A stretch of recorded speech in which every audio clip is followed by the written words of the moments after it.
이것은 블라디미르 푸틴 인생에서 가장 큰 크리스마스 굴욕일지도 모릅니다. 몇 주 동안 그는 쿠피안스크시가 완전히 러시아의 통제해 있다고 직접 주장해 왔습니다. 그는 전국 방송에서 볼로디미르 젤렌스키 대통령이 전선을 방문한 것을 조롱하며 배우라고 했습니다. 자, 이제 평가가 나왔는데 연기를 한 사람은 블라디미르 푸틴뿐이었다는 것이 드러났습니다. 러시아군은 이제 그 도시를 완전히 상실했다는 사실을 공식적으로 인정했습니다. 그들은 단순히 후퇴한 것이 아니라 밀려난 것이었고 그들이 패배한 이유가 가장 충격적인 부분입니다. 현장에 있던 러시아 군인들은 실제로 푸틴의 거짓말을 믿고 있었습니다. 그들은 도시가 이미 자기들 것이라고 생각하며 우크라이나군의 사살지대로 곧장 걸어 들어갔습니다. 그리고 그들의 최고 사령관이 진실을 인정하지 않으려 했기 때문에 그들은 전멸당했습니다. 이것은 군인들에게 영감을 주려던 선전이 오히려 그들을 죽게 만든 사례입니다. 자, 그럼 이 모든 것이 어떻게 시작됐는지 살펴보겠습니다. 푸틴이 전 세계 앞에서 거짓말을 했던 순간입니다. 여기 그 영상이 있습니다. 제가 여러분께 묻고 싶습니다. 불과 일주일 전 젤렌스키가 스텔레 옆에서 영상을 찍었다고 합니다. 그게 쿠피안스크 옆에 있는 기둥 말입니까? 많은 이들이 조작된 영상이라 여겼습니다. 그게 조작된 건가요? 젤렌스키가 그렇게 중요한 결정적인 순간에 그걸 공개하기로 한 이유가 뭔가요? 저는 따로 주시하진 않지만 젤렌스키의 행보는 지켜보고 있습니다. 하지만 그는 예술가이고 게다가 재능도 있으니 그 점에 대해선 놀랄 것도 없습니다. 사람들이 이 오벨리스크가 예전과는 완전히 다르게 보인다고 하더군요. 하지만 그렇다 해도 이 오벨리스크는 도시에서 1km 정도 떨어져 있습니다. 왜 문턱에 머무르는 거죠? 들어오세요. 쿠피안스크가 통제해 있다면 왜 안 들어가죠? 이건 이 주전일이었고 어제는 크리스마스였습니다. 쿠피안스크에 다녀온 러시아 군인들이 지금은 공개적으로 러시아 지도부, 군 지도부가 푸틴에게 거짓말을 했다고 비난하고 있습니다. 그들은 푸틴이 러시아인들에게 거짓말한 게 아니라 군 지도부가 푸틴에게 거짓말했다고 말합니다. 들어보시죠. 저는 쿠조블레프와 쿠피안스크에 대해 전혀 이해하지 못하겠습니다. 글쎄요, 당신은 최고 사령관에게 도시 점령을 보고합니다. 그러고 나면 100명의 훌륭한 젊은이들이 죽어야 한다는 사실이 드러납니다. 당신의 의자는 불타고 있고 당신의 재킷은 영웅 훈장으로 터질 듯합니다. 저는 인도적 지원보다 장례식 참석이 더 많습니다. 그리고 왠지 저는 푸틴 씨가 지금 벌어지고 있는 모든 상황을 전혀 알지 못하고 있다고 확신합니다. 하지만 고라시모프는 이를 은폐하고 침묵하기보다는 책임을 지고 용기를 내어 이 사실을 보고해야 합니다. 그리고 맞거나 침묵하지 않아야 합니다. 지금 많은 러시아 분석가들이 정확히 무엇이 잘못됐는지 알아내려고 하고 있습니다. 왜 러시아가 쉽게 밀려났을까요? 일부는 보고서를 발표했습니다. 그중 하나입니다. 이 보고서 제목은 쿠피안스크 근처 문제들입니다. 강 서쪽 둑에 있던 교두보의 상당 부분이 상실되었습니다. 우크라이나 부대는 잘못된 보고에 따라 행동하려고 두 도시 사이로 진입했습니다. 이곳에서 작전 중인 부대 중 하나는 해방된 것으로 믿었던 정착지 중 한 곳에 접근하는 과정에서 12월 한 달 동안 거의 150명의 인원을 잃었습니다. 그가 해방의 따옴표를 쓴 이유는 우크라이나가 통제 중인데도 푸틴이 그 도시가 해방됐다고 전 세계에 말했기 때문입니다. 이제 대통령의 발언은 군인들이 믿을 수밖에 없다는 점이 분명해졌습니다. 러시아 군인들이 푸틴을 왜 안 믿겠습니까? 하지만 이 보고서는 쿠피안스크와 그 주변 지역이 완전히 러시아의 통제 하에 있다는 주장이 처음 제기되었다고 계속해서 말합니다. 그 지역에서 아직 통합이 이루어지지 않았을 뿐만 아니라 극소수의 소규모 집단만이 활동하고 있었던 시점에 말이죠.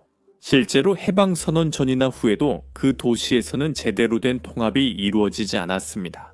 성공의 체계적인 과장과 부정확한 정보의 상부 보고로 인해 잘못된 상황 보고가 상부로 전달되어 최고위층에서 허위 진술이 나오게 되었고 쿠피안스크를 점령하고 정리하는 데 필요 없다고 여겨진 예비 병력은 다른 전선으로 재배치되었습니다.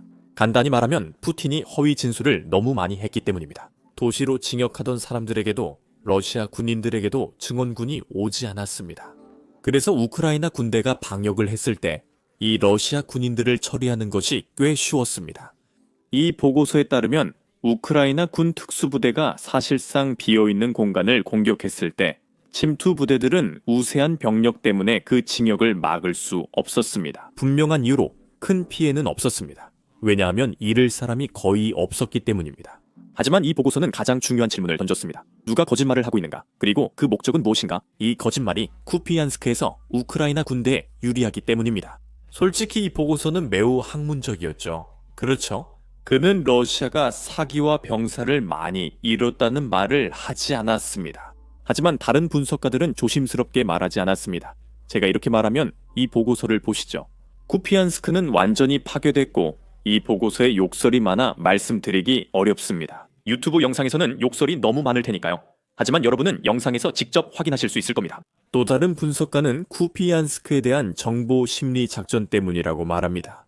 즉, 푸틴이 거짓말을 했고 러시아는 적이 아니라 스스로를 패배시켰다는 거죠. 그리고 지금까지 일어난 모든 일을 그렇게 표현하는 게 꽤 적절한 것 같습니다. 이제 우크라이나는 푸틴이 중요하게 여기는 도시 점령보다 훨씬 더 많은 좋은 소식이 있습니다.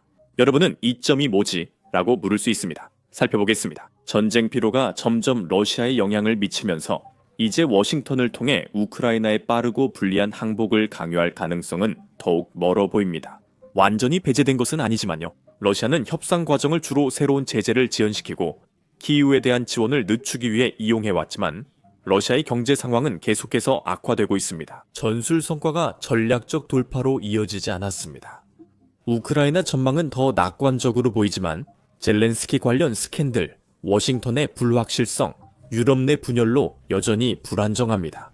이로 인해 크렘린의 정치적 야망과 현실의 격차가 커지며 우크라이나에 대한 군사 재정 지원이 약화될 위험이 있습니다.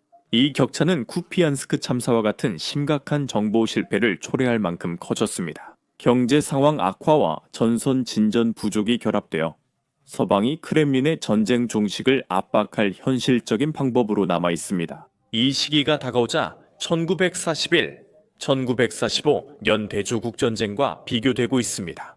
러시아인들에게 이는 매우 중요합니다. 모든 것이 대조국전쟁과 연결되어 있기 때문입니다. 한 러시아 분석가가 완전히 이성을 잃고 있습니다. 푸틴이 시작한 이 전쟁, 특별 군사작전이 대조국전쟁보다 더 길어질 수 있기 때문입니다. 그리고 그는 이 추후 면 우크라이나와의 전면전이 소련 독일 전쟁만큼 길어질 것이라고 말합니다. 제2차 세계대전 대조국전쟁은 1418일 동안 지속되었습니다. 특별군사작전, 즉 특별군사작전은 1400일째 계속되고 있습니다. 그리고 대조국전쟁 1400일째 되는 날, 소련군은 베를린에 접근했고 특별군사작전 1400일째 되는 날에 공격을 시작했습니다. 푸틴이 쿠피안스크에서 큰 실수를 했고 러시아군은 여러 지역에서 밀리고 있습니다. 지금 어제가 크리스마스였고 크리스마스에 있었던 좋은 소식을 여러분과 나누고 싶습니다. 워런 버핏의 아들 하워드 버핏이 쿠피안스크 전선을 찾았습니다. 하워드 버핏은 지금까지 자신의 돈 150억을 우크라이나 지원을 위해 기부했고 그 금액은 매일 계속 늘어나고 있습니다.